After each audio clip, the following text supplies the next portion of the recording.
Edith setup, there's good damage potential overall on the side of Fanatic. Onic, RQ Hoshi going to give Skylar his classic claw though. So they are leaning more into late game scaling and just expecting the pressure and hold the early stages with the Hilda and export.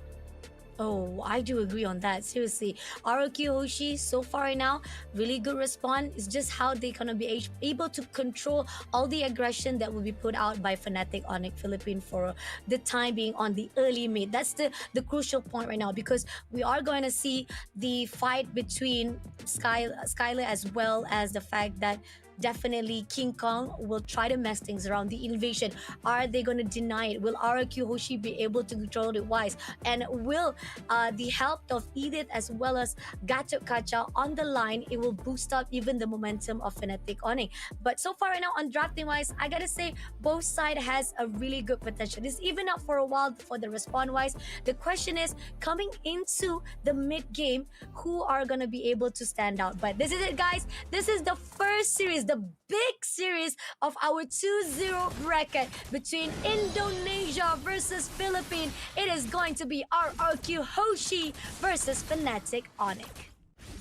This is going to be a game to keep an eye on, ladies and gentlemen. As we know, the global series right around the corner. So establishing dominance here in the Snapdragon stage is going to set up that momentum you need for the rest of the year. And I think the drafts that we have here exactly suit the styles that Indonesia and Philippines are known for, with this side of Indonesia wanting to go for a little bit more of that early game and maybe set things up, while Fnatic Onic, we know that they want to be able to take control of that mid game and just slowly tighten the grip around their opponents.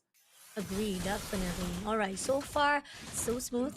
A great cover coming in. I mean, we do see invasion coming in between Susujin as well as Skylar. Skylar gonna be in the pick right now. Oh, almost close enough to be tagged out, but with a dash, he still managed to survive it out. And we do see at least Brusco is on the light side. Whatever it is, he'll be able to be backed up. But that was a really too close to tell whether or not RQ Hoshi was able to be taken down our one Kelra. But nevertheless, he'll still be able to hold the ground, and he had to back away to recall himself. Sujin, it's expected that he's going to be putting a little bit more attention towards the gold lane here, but in the mid lane, Risco taking quite a lot of damage himself. Oh, coming in, and now we do see the first fight coming in by Kurt, taking down Duran first. The attempts coming in from Duran try to shut down Fnatic Onic is not gonna be able to do so now. Edok and Vince gonna wait it out for Susujin to be actually hold it out. But this turtle is already in the hands of Kikon, and now they're going pushing in for the script itself. Kikon takes out Edok immediately with the Spirit of Alpha. Now pushing straight away to the side of the one and only Susujin, but doesn't manage to put it. But that was already a good win with one kill on the side, as well as the turtle to be taken into Fnatic Onic. It is very much expected that Fnatic Onic should control the early game with an Alpha, Edith, and Gatot Kacha. It's a lot easier for them to take control of objectives, and they just have generally more damage compared to RRQ Hoshi. For RRQ, they gotta hold the early game and focus on giving as much farm to Rins and Skylar as possible, with the Claude being the more obvious. That's why you're going to see a little bit more ganking towards the gold lane to make sure that Claude wins out against the Harif, because usually Harif is the winner here in this 1v1 lane matchup. Oh, that's totally agree. And here on out, we do see a 1v1 matchup coming in from Kurt as well as Duran. Airborne comes through, and now Kurt's trying to do it damage as much as he could. But I mean, you're talking about fighting off with Duran. I mean, a lot of the mobility-wise, survival and sustainability coming in from him. It's not going to be easy. Attempts coming in from the side of Kurt himself, but he's still not giving up. But he's got to be careful. Along the side of RRQ, it's going to be Susujin is just overlooking. And it seems that King Kong gets the input as well, and they will deny it as well. Now, Rince moving away as quickly as possible before being tagged out. At least a reposition is a good in favor coming in from RRQ Hoshi, but they really gotta hold off for a while because the aggression being put out by Fnatic Onic at the moment right now, it's really scary. Yeah, I feel a little bit bad for Tyrant because when you are on a Hilda, you're usually the one causing havoc and pressure on the map. But because Onic just has so much early game damage and they're dealing with an alpha jungle, the Hilda cannot actually invade to try and disrupt King Kong. he just has to try and win out a lane priority, which is already kind of difficult against an Edith, so that they can roam and actually stop Onic from being overly aggressive on other parts of the map. Unfortunately, Onic not really being stopped by that. They're going to start contesting the turtle against Sutsujin.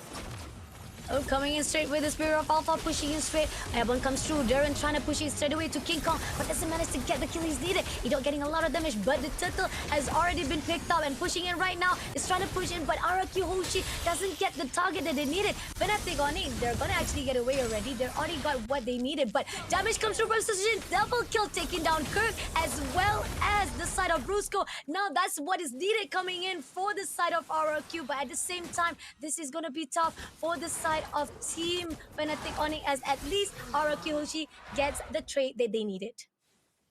That is exactly what RQ Hoshi is looking for, and actually a massive win, because up until now I have been mentioning that Fnatic Onic should be stronger at this stage of the game. They just have more presence and damage overall, but extended the team fight a little bit too far, and RQ beautifully managed their resources and positioning, playing around the healing being provided by the Revitalize so that they could prolong the fight and then re-enter once Onic had overextended in the mid lane. Because of that, Sutsujin now has a little bit of an EXP lead against King Kong, and RQ has even up the net worth difference. As long as they keep the gold even and Skylar does not die, this game is going in their favor. Agree, definitely. And a little bit struggle coming in from the side of Darren. This is where no matter how much you try to put out a potential to fight out with Kurt, it's still not enough. And going into the side of Sutsujin, I agree on the note that now he's actually in a very good advantage. Hopefully RQ Hoshi can be potentially to cover and control the movement that they are required right now to move in into the mid game. And so far right now, we do see that Team Fnatic Onic is gonna actually try to team up right at the top, gonna actually try to give a lot of pressure to Skylar as well as Ido, but it will be denied instantly. Team Arakiyoshi, really good grounding, really good coverage right now for both teams. It's really tie up for both of the teams right now. Yeah, like we mentioned, gold lane going to get a lot of attention because if Onic can unlock Kelra and have him start gaining gold from assists, it accelerates their snowball so much further while stopping Skylar. But RQ not letting that happen.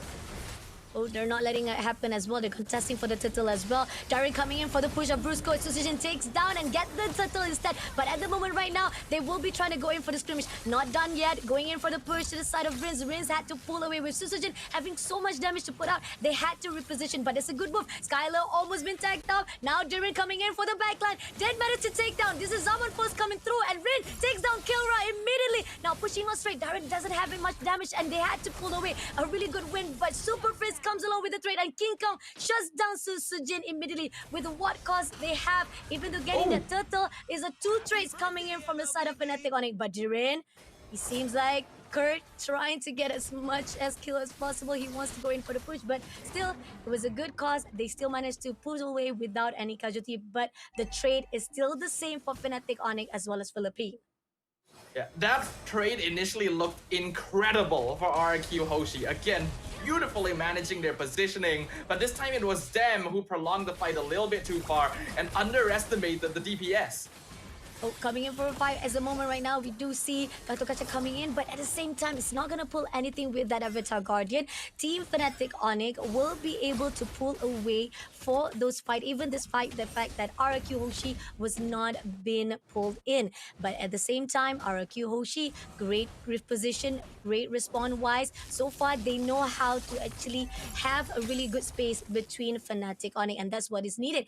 Even on the ground wise, they did manage to actually trade off between the 2 turrets from the top as well as mid lane. Here on out, Team RQ Hoshi, at least on the cover ground of the map, is still in their hands.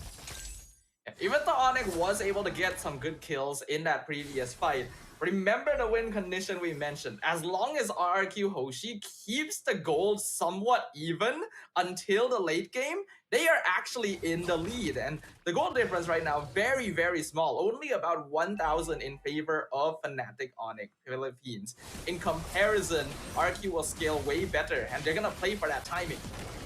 Oh, they're gonna pay from starting. Avatar Guardian coming in for the push. At the moment right now, King Kong had to pull away, but so much damage coming in. But Skylar takes down Sprints immediately and Riz shuts down Brusco. Kelra been stuck in the middle, will be taken out by Ito with the Waves of Dragon. But King Kong trying to survive with the Spear of Alpha, trying to move away. But Riz taking out Kurt, and it's gonna be Darren to push in with the last explosion, shutting him down with the sacrificer kill. But that's needed already from the side of RQ just to take down, getting the team wiped out. Desirable in RQ Hoshi hands.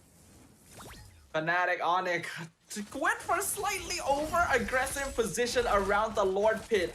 At this stage of the game, it's understandable. They still have control, they still have damage, but RRQ, I've been seeing their micro movements, and it has been very, very impressive the way that they're dodging Avatar the Guardian every single time, making use of iframes, and Edok as well, finding Super Prince in the backline and kicking him into the blazing duet, thereby funneling the entirety of Fanatic Onic into a small area where Skylar can do the most damage. He also now has the most gold in the game. RQ, with a 2k net worth lead now at 10 minutes, are very poised to take this game if Onic are not able to find an equalizer. Now let's see. They're gonna go in straight to the bottom side. Doesn't spot anyone. It seems that Edot trying to find a way to actually go into the backline first of all, but at the same time will be denied by Super Friends, not allowing any extension coming in from the ROQ Hoshi. Lords is marching in, King Kong right at the front side. It seems that Darren will be at the backline. Doesn't spot anyone just yet, but they don't know who they want to go in. Rinse, overlooking straight, try to pull away, but Skylar takes down the turret immediately, but they deny it. They're actually having a little bit of hesitant, try to pull in into the Fanatic Onic, and this is the reason why Fanatic Onic having a really good defense wise so far. And Team Arakyoshi, they couldn't find the opening they needed, so at least on the side of Fanatic Onic, they still be able to neutralize all the lords and the wave that coming their way. But they're not able to neutralize the gold advantage. RQ is now controlling the entirety of the map, and they have successfully taken every exterior tower from the side of Fanatic Onic, leaving only the inhibitors behind. While Onic is pretty strong as a 5-man death ball, RQ Hoshi's lineup is designed quite well to be able to split up the map and even play for pickoffs. So they're going to continue doing so and see if they can bait out individual members of Fanatic Onic. And if they're able to continue doing that, it's going to be quite difficult for our Filipino champions. Let's see. King Kong trying to find a way to break to RRQ. So far, Brusco just waiting for the right time. The fact that RRQ, I like the positioning wise, they're denying every Avatar Guardian been put out by Brusco. And that's the reason why it's not in the favor of Fnatic Onic every time they go into team fights. So that's the motion where we're seeing RRQ Hoshi positioning wise is very important for their keys. Now, Kelra trying to actually bait out ROQ, trying to actually pull them in. And the best part about it is that Team RQC, they don't need to worry about anything. They're literally prioritizing on the lane side. As long as they allow those waves come in and keep giving pressure to Fnatic Onic, it's still gonna be in their favor.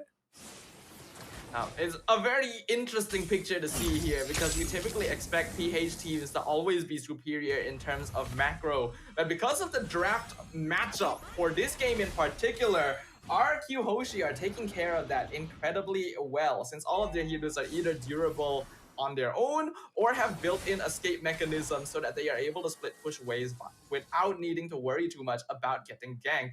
Not to mention that Kirk is the only really reliable form of CC that Fnatic Onic has. He has to find Skylar, and that is after baiting out a Purify. Otherwise, RQ Hoshi just has so many ways of controlling team fights.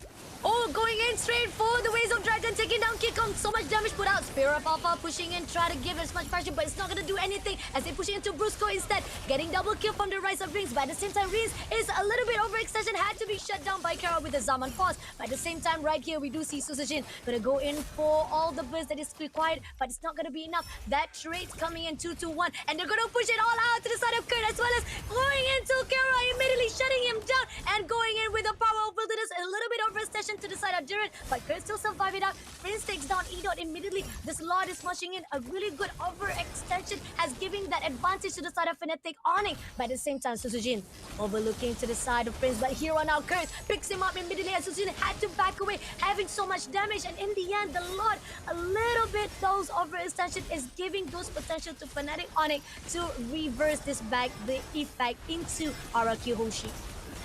I really like the decision that was made by RRQ to just rush in and try to take out the remaining members so that they could end the game with the Lord. Unfortunately, they went a little bit too far, and Kirk was luckily able to survive with a tiny bit of HP, because if the Eden had gone down, RRQ would have definitely ended the game right there and then.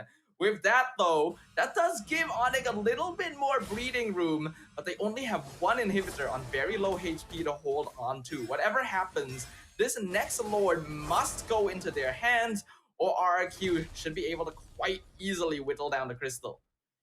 Right, 81 seconds to go for the Lord. Is either they will try to actually push those team fights, or will they actually try to go in for the team fights along that Lord lane? But here on out, E-Dog is just trying to overlook. He will try to find a way to actually pick it up. Rinse, a little bit overextension will be denied by Super Friends, and not only that, they're pushing in straight away, giving a lot of damage. They're gonna actually push on for that last turret immediately, but not gonna be doing it a lot of favor, but just need one more push. Will be denied instantly by Fnatic. Just one more hit could have actually got that turret, but in the end, Fnatic still giving a lot of pressure, not allowing RRQ Hoshi to even come in. Yeah, Skylar tried to go in with the VMI for one last hit on the tower, but we have to remember, in the patch, they updated the tower so that they are just super tanky if you don't have minions nearby. In the past, a single hit would have actually taken that down, but that's no longer viable. Regardless though, I think RRQ are in a very, very comfortable position. Right now, Skylar going to be doing a lot of damage, and because there isn't enough ways for Fanatic Onic to force out his Purify, he can actually position himself very aggressively without needing to be worried about being CC chained. He has 0 deaths so far, and the Lord is coming up. Fanatic Onic need this, or they need to at least slow it down. With only one tower standing, if RRQ pushes in with this and a Claude, the game is basically over. It is coming in right now. We do see King Kong trying to push into Duran, but at the same time, a little bit overextension coming to Edo with the Wings of Dragon. Didn't pick up anyone, but Skylar will be able to take down Kurt first of all, and getting double kill to the side of Brusco. Susujin take down Kelra immediately, and King Kong, the overextension that was done by the side of Fnatic Onic, will be punished from RRQ Hoshi, and unfortunately, they will go in straight into the grounds of this site. Despite the fact Duran had to be sacrificed, but it's already a done deal for the side of Team RRQ Hoshi. They will be able to get this first game in the hands of Indonesia. An unexpected result, but one that we already considered as a possibility. Both of these teams are